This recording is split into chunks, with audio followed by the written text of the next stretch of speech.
அனைவருக்கும் வணக்கம். புலாம்பட்டி பூமிநாதன். இந்த வருடத்தின் மாதங்கள் எப்படி இருக்குன்னு சொல்லுங்க பார்ப்போம். சித்திரை மாதம் எப்படி இருக்கும்? சித்திரை மாதம் என்ன வேணுமோ அங்க போறீங்க. அடுத்து வைகாசி மாதம். வைகாசி மாசத்துல வயிற்றால போய் வையா போய் ஆயிடுங்க. அடுத்து ஆனி மாதம். ஆனி மாசத்துல எந்த ஆணியும் கொடுக்காம இருக்கிறது ரொம்ப ரொம்ப நல்லது. அடுத்து ஆடி மாதம். ஆடி மாசத்துல ஓவரா அடி போலீஸ்ல சாவடி வாங்க அடுத்து ஆவணி. ஆவணி மாசத்துல சாவடி நெருப்பி காரணம் அடிவாங்க வாங்கி. அடுத்து புரட்டாசி.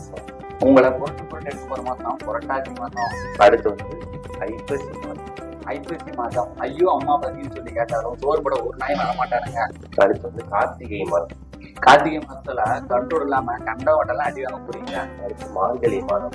மார்கழி மாசம் குளூர்ல மோசமான மாசமாகவும் ஐப்பசி கொஞ்சம் உஷாராவே இருக்கு. தை மாதம். தை மாசத்துல தண்ணி அடிச்சு தகராறு பண்ணி தலையில தையில் போற அளவுக்கு பிரச்சனை வரும், கொஞ்சம் பார்த்தே இருங்க. மாசி மாதம். மாசி மாசத்துல